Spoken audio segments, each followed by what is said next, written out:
Marine engineer Masud Rana বিদেশি একটি জাহাজে সুনামের সাথে দীর্ঘদিন যাবৎ মেরিন ইঞ্জিনিয়ার হিসাবে কাজ করছেন। পারিবারিকভাবে ২০১০ সালে বিবাহ বন্ধনে আবদ্ধ হয়েছিলেন বরিশালের মেয়ে রাজিয়া সুলতানা শিল্পীর সাথে।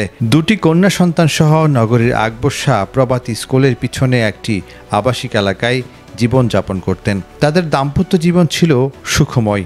সন্তান আর স্ত্রীর সুখের কথা চিন্তা করে ২০২৩ সালে ফেব্রুয়ারি মাসে ১২,৬৫,০০০ টাকা দিয়ে একটি বিলাসবহুল গাড়ি কিনে দেন স্বামী মাসুদ। কিন্তু কৌশলে গাড়ির মালিকানার জায়গায় নিজের নাম বসিয়ে দেন স্ত্রী শিল্পী। গাড়ি কিনে দেওয়ার পর রিয়াজ নামে চালক নিয়োগ দেওয়া হয়। রিয়াজকে ব্যক্তিগত চালক হিসাবে নিয়োগ দেওয়ার পর মাসুদের স্ত্রী রিয়াজের সাথে পরক্রিয়ায় আসক্ত হয়ে পড়েন। বিলাসবহুল গাড়ির লোভে রিয়াজ ও শিল্পীর প্রেমে মগ্ন হয়ে যান। মাসুদ শিল্পী সংসারে রীতিমতো অশান্তি শুরু হয়েছে। শুরুর দিকে শিল্পীর স্বামী মাসুদ না বুঝলেও স্ত্রীর নানা আচরণে সন্দেহজনক হলে স্বামী মাসুদ তখন বুঝতে পারে তার স্ত্রী পরক্রিয়ায় আসক্ত হয়ে গেছে। মাসুদের স্ত্রী শিল্পী ও চালক রিয়াজ পরক্রিয়ায় আস্তে আস্তে গভীর হতে থাকে। তারা বিভিন্ন জায়গায় ঘোরাঘুরি থেকে শুরু করে নানা ব্যভিচারে লিপ্ত ছিল বলে অভিযোগ স্বামী মাসুদের। এছাড়া প্রবাসী স্বামী মাসুদ অভিযোগ করে বলেন, তার স্ত্রী শিল্পী তার ৭০ থেকে ৮০ লক্ষ টাকার দামি আসবাবপত্র স্বর্ণালংকার হাতিয়ে নিয়ে গেছে স্ত্রী শিল্পী ও গাড়ি চালক রিয়াজ। গত ২০২৩ সাল পর্যন্ত ২৩ সালের জুন মাস পর্যন্ত তার আমি গতিবিধি মোটামুটি নর্মাল ছিল। মে মাসে ২০ তারিখে যখন চলে যায় তারপর থেকে তার চাল চলন আচার আচরণ সম্পূর্ণ অসাংগতিক মনে হচ্ছিল আমার থেকে। তাকে আমি কখনো ভিডিও কল দিয়ে পেতাম না, তাকে কল দিয়ে পেতাম না, এবং সে বাসায়ও থাকতো না। তো পরবর্তীতে আমি জানতে পারি, লোকমারফত জানতে পারি, তার সাথে ড্রাইভারের সাথে একটা পরকীয়ার সম্পর্ক গঠিত হয়, যেটা আমার বাসার প্রাইভেট ড্রাইভার ছিল।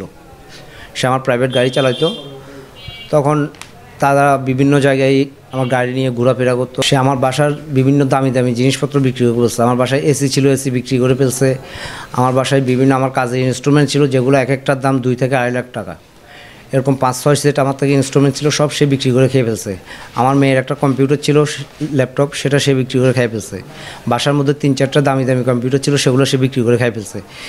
ওভারঅল বাসার মধ্যে ম্যাক্সিমাম জিনিসপত্র সে বিক্রি করে খেয়ে শেষ করে ফেলছে।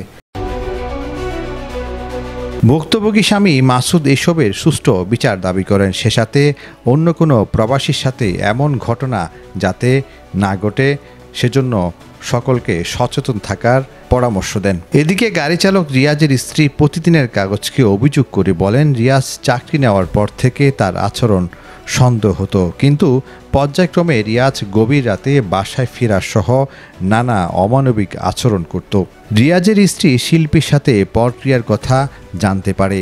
তারপর থেকে নেমে আসে পরিবার এবং ৩ সন্তানের উপর বিভিন্ন নির্যাতন। বন্ধ করে দেওয়া হয় সন্তান এবং স্ত্রীর ভরণ পোষণ। ২০২৩ সালে আমার স্বামী চাকরি নেয়, নাম রিয়াজ। তো এই চাকরি নেওয়ার পর থেকে মহিলার লোকের সম্পর্ক হয়ে যায়। তো সম্পর্ক হওয়ার পর থেকেই ঝামেলা চলে, এগুলা নিয়ে আমি বাড়াবাড়ি করি। তারপরে আমার বাসায় আসা বন্ধ করে দেয়, খোঁজখবর না নেওয়া বন্ধ করে দেয়। তখন আমি আবার কি করলাম, এর ভিতরে আমি থানায় যে জিডি করছি। জিডি করার পর জিডির ভিত্তিতে তারপর পুলিশ আবার রাত্রে যে ওদের বাসায় দুজন পাইছে, ড্রাইভার সহ, আমার হাজব্যান্ড সহ, বেডি সহ। তো পাওয়ার পর ওরা আবার থানায় নিয়ে আসছে। থানায় আনার পর আবার এইগুলা নিয়ে একটা সমাধান করতে চাইছে, তারা সমাধান মানে নেয়। তার মানে নেয় মতন সে মানে নেয়, তারপরও আবার সে আমার রাখবে না, ওইটা নিয়ে হুমকি দিচ্ছে। আমার বাসায় গেছে, যাই হুমকি দিচ্ছে, অত্যাচার করতে আছে। তা ওই বেডি সহ আমার বাসায় গেল, যে আমার লগে অনেক রকমের খারাপ ব্যবহার বা খারাপ নিয়ে যুদ্ধ করার পর থেকে আমি আবার এগুলা নিয়ে করছি। তো এরপর আমার থেকে আবার যৌতুকের টাকা চাচ্ছে, তুই থাকতে পারবি ১ সপ্তাহ, আমার ৪ লাখ টাকা দিতে হবে। তো আমি আমার তুই এত মাস ধরে খাওয়ান দিস না, খরচ দিস না, বাসায় আসোস না, তোর আমি ৪ লাখ টাকা যৌতুক কোথায় দিয়ে দেবো, কারণ নাহলে তোর আমি রাখবো না। সে আমার এই হুমকিও দিচ্ছে। এখন আমি চাচ্ছি আমার স্বামী আমার সংসারে আসে। আমার 4টা বাচ্চা, 3টা বাচ্চা বর্তমানে আছে, একটা বাচ্চা মারাও গেছে।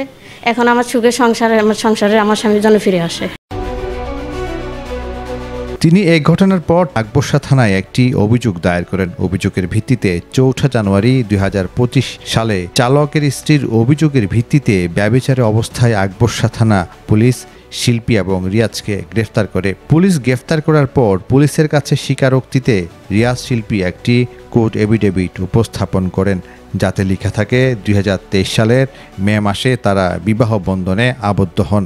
নিজের সংসার বাঁচাতে এবং প্রশাসন ও গণমাধ্যমের ধারস্থ হন স্ত্রী ও ৩ সন্তান। এদিকে গত ৬ মার্চ বৃহস্পতিবার আকবর শাহ প্রভাতী স্কুলের পিছনে আবাসিক এলাকার একটি ফ্ল্যাটে শিল্পী মাসুদের মধ্যে গাড়ি নিয়ে যাওয়াকে কেন্দ্র করে একটি বিরোধ বাধে। এতে করে এলাকার সচেতন মানুষ হস্তক্ষেপ করে। শিল্পী গাড়ি নিয়ে যেতে চাইলে তা বাধা দেয়। পরে পুলিশ এসে গাড়িটি থানায় নিয়ে যায়। তবে গাড়ির বিষয়টি আদালতে একটি মামলা চলমান রয়েছে। এদিকে প্রবাসী ও এলাকাবাসীরা বলছেন, শিল্পী যে কাজ করেছে তা অন্যায় করেছে। উনি প্রবাসে ছিল, প্রবাসে থাকা অবস্থায় উনি যত টাকা পয়সা পাঠাইছে ওনার ওয়াইফে আত্মসাৎ করে আর একটা গাড়িটা কিনে গাড়ি একটা ড্রাইভার রাখছে। ওই ড্রাইভারের সাথে এখন সংসার করতেছে, ওনাকে ডিভোর্সও দেয় নাই, না দেওয়া ওনাকে সাথে সংসার করতেছে। সংসার করে এখন আগের দ্বিতীয় স্বামী নিয়ে সংসার করবে, দ্বিতীয় স্বামীর নির্দেশ আসছে তো গাড়ি নিয়ে যাওয়ার জন্য উনি। তাহলে এইটা কি আপনার আইনে আছে গাড়ি নিয়ে যাওয়ার মতো? তাহলে আমি যে একটা পুরুষ মানুষ, আমি যদি প্রবাসে থাকি, যদি টাকা পয়সা পাঠাই, তাহলে আমার ওয়াইফও যদি আমার সাথে বেইমানি করে, ওইরকম ওয়াইফকে ফাইট তোলা নিচে চিরি ফেলানো দরকার। প্রবাসী মাসুদের সাথে যে ঘটনা ঘটেছে তা আর অন্য কোনো প্রবাসীর সাথে যেন না ঘটে, এমনটাই প্রত্যাশা সচেতন মহলের। ২০২৩ সালের মে মাসের ৯ তারিখে সে ওই ড্রাইভারকে বিয়ে করছে। But in the meantime ওই ড্রাইভারকে বিয়ে করার আগে বা পরে সে আমাকে কোনো ডিভোর্স দেয় নাই। তো সে আমাকে ডিভোর্স না দিয়ে আরেকটা পরপুরুষকে সে কীভাবে বিয়ে করে? গাড়িটার ডকুমেন্ট ছিল, ডকুমেন্টটা করতে বলছিল আমার নামে, কিন্তু সে আমার সরল বিশ্বাসের বিশ্বাসঘাতকতা করে সে ডকুমেন্ট করছে তার নামে। এবং সে এখন সেই ডকুমেন্টের জোরে সে তার গাড়ি বলে দাবি করতেছে, কিন্তু গাড়ির পুরো কমপ্লিট ফিনান্সিয়াল সাপোর্ট ছিল আমার। সর্বশেষ আমি বিচার চাচ্ছি, গাড়ি যেহেতু তার নামে, সে যদি আমার ফিনান্সিয়াল সাপোর্ট যেটা করছে এবং সে আমার যে অর্থ সম্পদ নষ্ট করছে সেটা যদি সে আমাকে প্রপারলি হিসাব দিতে পারে, সে গাড়ি নিয়ে যাবে। আর যদি সে প্রপারলি যদি হিসাব দিতে না পারে, গাড়ির জন্য অলরেডি কোর্টে একটা মামলা চলমান আছে, কোর্ট এটা ডিসাইড করবে।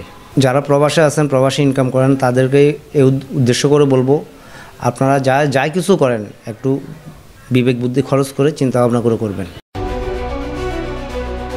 নিউজ ডেস্ক, প্রতিদিনের কাগজ।